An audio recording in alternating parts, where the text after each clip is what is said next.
7:50, the Kirkwood High School is still on lockdown. We'll have more at the top of the hour news. Nothing new to report other than they are sweeping the school. As of nothing, police have found nothing, no wrongdoings, but it continues to be on lockdown. The school is closed. We'll have more information at the top of the hour and, of course, as news permits.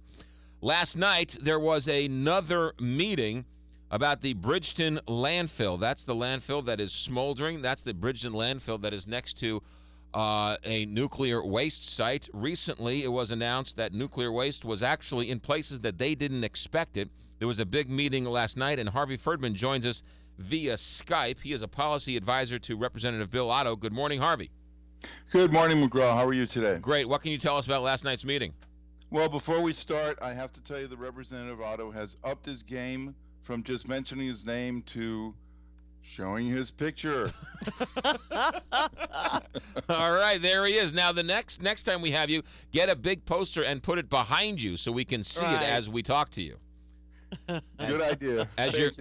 You're a great policy advisor, not a very political advisor, not a very good political advisor. But with that being said, and we got Bill Otto's name there prominently placed, what happened last night in the meeting? Actually, it was a very good meeting.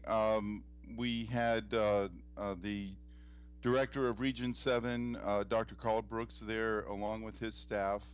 And I'm going to guess probably about 30, 40 people from the community.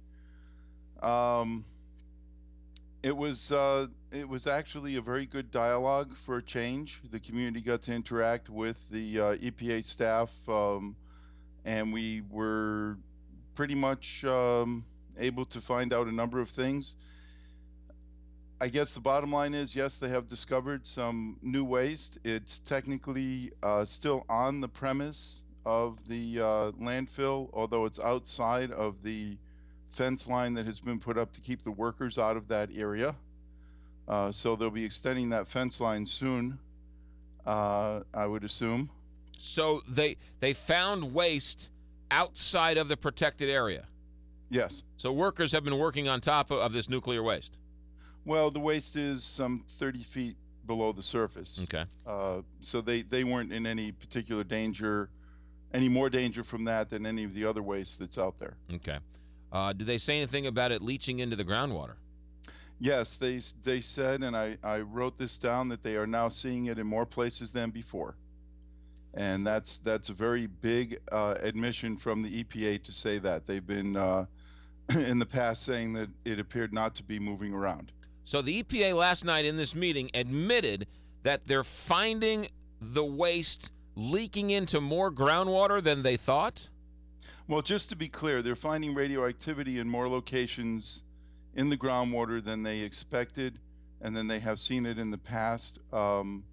In what they would say is that they need to do further analysis to make sure that it is this radioactive waste and not some other radioactive waste. What did the rooms say when they admitted to this? Were there gasps? Were there claps? Were there cheers? Was there horror in the faces of the people who were there? There were a couple of gasps, and pretty much I think people were just taking it all in. It's Harvey, a lot to digest. Okay, so what about, I haven't heard a lot about the men and women who are working around this waste. They've got to be so concerned about their own health. What's the EPA saying about that? Well, they're saying that they're not responsible for the Bridgeton side of that landfill. There's technically, it's one big property owned by Republic Services, but it's broken into two different landfills. One of them, called Westlake, has the radioactive material that is under the EPA's jurisdiction, and the rest of it is under Missouri Department of Natural Resources jurisdiction. So EPA is making sure that any of the workers on their part of it are properly protected.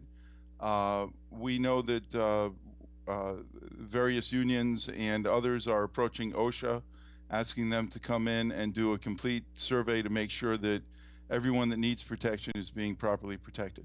Okay, when you say it reaches the groundwater, now we have confirmation from the EPA that, yes, in fact, it is being in more places than they originally thought. You know, it's somebody's listening to this saying, Bridgeton, I don't go to Bridgeton. You go to Lambert Airport. Can I get a coffee or a soda at Lambert Airport? And do I have to worry about that? Oh, we just had an internet freeze. Can you hear me now? I can see you. Now I can hear you. Okay. Yes. So if I go to Lambert and I order a soda or a water or a coffee, do I have to worry about that water being contaminated from that wastewater around there? No. This water eventually makes its way into the Mississippi River, the Missouri River, and then into the Mississippi River. There are some public water inlets way downstream from that. So if it is getting into that water and it is going down there, yes, there's a possibility it can go into the water inlet, but it won't be it would be very, very highly dilute. I can't say it would be. I know that MSD, not MSD, but American Water, they test that water and they make sure that it's conforming to all the public standards. Right. Harvey, where does this go now? Has the EPA at least admitted that there's enough evidence that they should now remove this, or are they still playing the let's see if there's at what point does the EPA say we found enough evidence to move this material?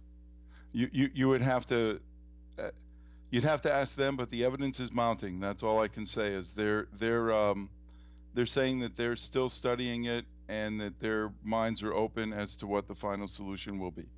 And the landfill continues to smolder. Landfill continues to smolder.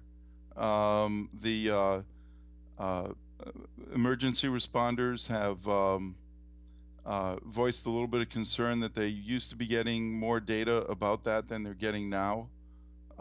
So if the public wants to get involved, by all means, feel free to call Department of Natural Resources and ask them to make sure that our local emergency responders are getting all the data that they need to be able to understand where this fire is should they need to become involved. Harvey Ferdman is a policy advisor for Representative Bill Otto. He joins us via Skype. Harvey, we appreciate the update. We appreciate you keeping us informed, and I'm sure we'll talk to you down the road. Merry Christmas. Happy holidays to you. Thank you. You got it. 7:58 here, Big 550 KTR.